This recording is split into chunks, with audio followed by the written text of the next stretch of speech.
Bonjour et bienvenue dans cette vidéo dans laquelle nous allons voir 6 règles pour investir selon Warren Buffett.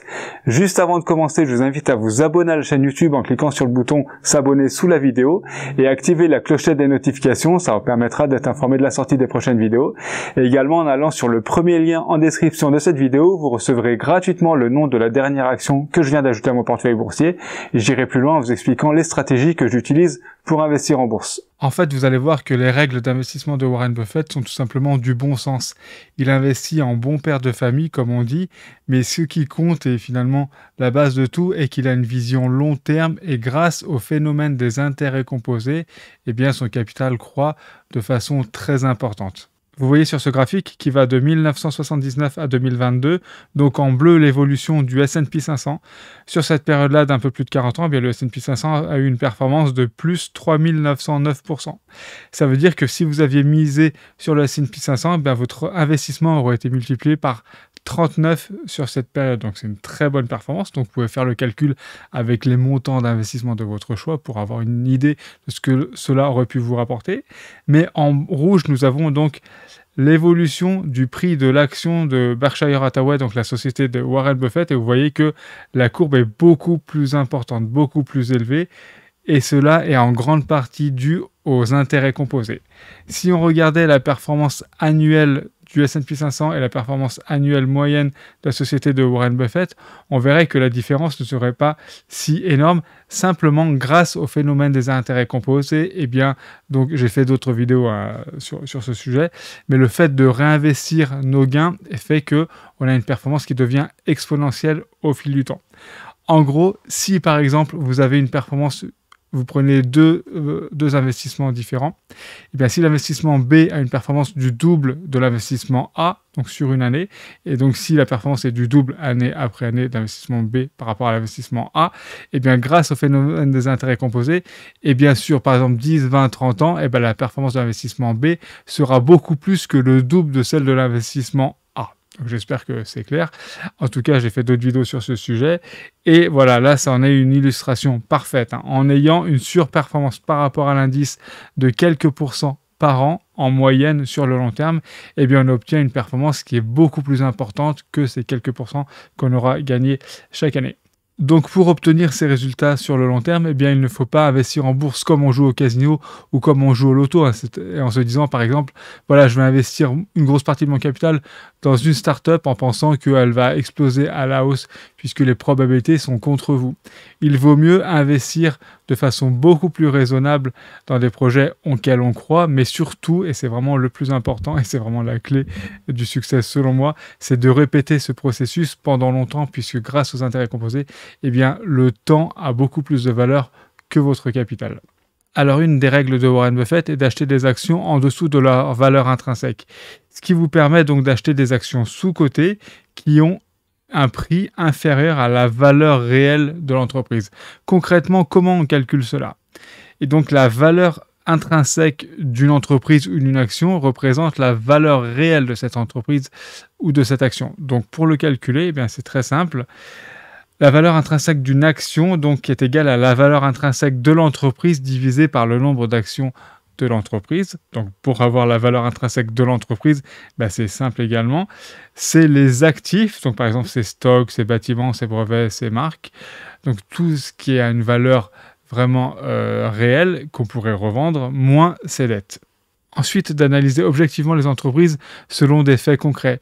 Bien sûr, la façon dont les entreprises ont réagi à leurs difficultés par le passé ne garantit pas qu'elles réagiront de la même façon dans le futur, puisque par exemple les dirigeants auront pu changer, mais ça donne quand même une bonne idée de la mentalité de l'entreprise.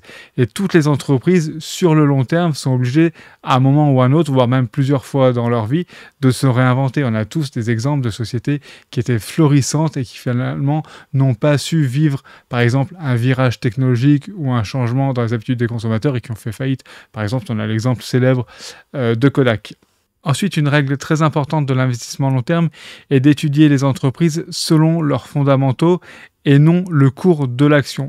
D'ailleurs, une citation très célèbre de Warren Buffett dit « Il vaut mieux acheter une entreprise extraordinaire à un prix juste qu'une entreprise juste à un prix extraordinaire ». Ensuite, ne vous laissez pas influencer par la pression médiatique. Certaines sociétés et leurs dirigeants sont très médiatisés. On a le cas par exemple de Tesla avec Elon Musk. Et ces sociétés, par moment, ont leur cours qui s'envole, voilà, parce que elles sont très suivies, puisque n'oublions pas que la seule chose qui fait varier le prix d'une action, au-delà des fondamentaux de la valeur de l'entreprise, ce qui fait varier le prix d'une action, c'est une seule et unique chose, c'est la loi de l'offre et la demande. Même si une société ne vaut pas grand-chose, si à un moment donné, tout le monde se met à l'acheter, le cours va s'envoler. Et inversement, si tout le monde se met à la vendre, même si elle est très solide, le cours se met à chuter.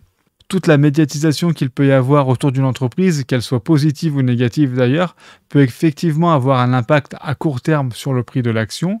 Mais si on a une vision long terme pour l'entreprise, il ne faut pas se laisser influencer par les médias, puisque à long terme, les marchés corrigent ces réactions qu'ils ont pu avoir sur le court ou moyen terme.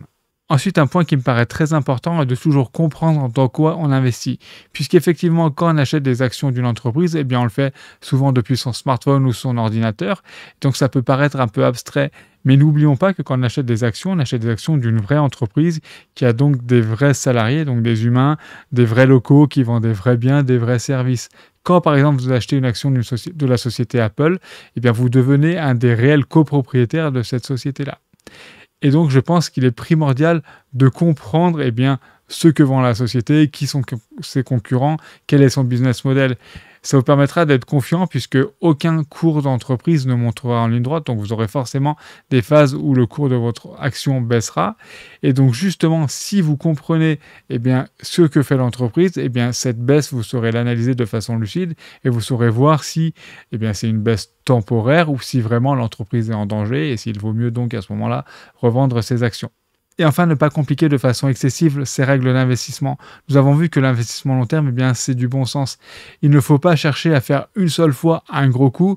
Ce qui vous rendra beaucoup plus riche sur le long terme, c'est de faire des investissements réguliers et rentables de façon raisonnable, mais surtout de répéter ce processus pendant des années, voire même des décennies. Et vous avez compris que tout repose sur les phénomènes des intérêts composés et c'est ce qui vous permettra d'aller très loin à condition d'être patient comme l'est Warren Buffett. Pour conclure, inspirez-vous de personnes à qui vous voulez ressembler. Si par exemple vous avez une vision long terme, comme c'est mon cas personnellement, dans ce cas, s'inspirer des règles d'investissement de Warren Buffett peut être effectivement un bon choix.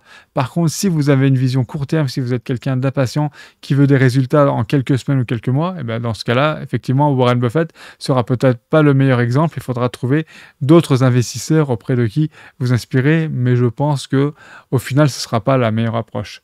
Croyez en vous et ne cédez pas à la peur, donc comprenez toujours dans quoi vous investissez, ça vous aidera dans les phases et ça arrivera où les marchés et vos actions connaîtront des périodes plus difficiles. Et faites la différence entre les conseils de vrais investisseurs qui investissent réellement sur les marchés et d'employés en investissement, c'est-à-dire de personnes qui, elles, vont vous conseiller des investissements pas parce qu'elles les font elles-mêmes avec leur propre argent et parce qu'ils sont rentables, mais simplement parce qu'elles ont un intérêt, par exemple si elles vont toucher des commissions en vous proposant tel ou tel type d'investissement. J'espère que cette vidéo vous aura apporté des informations intéressantes. Si vous pensez qu'elle peut intéresser d'autres investisseurs dans votre entourage, n'hésitez pas à leur partager le lien.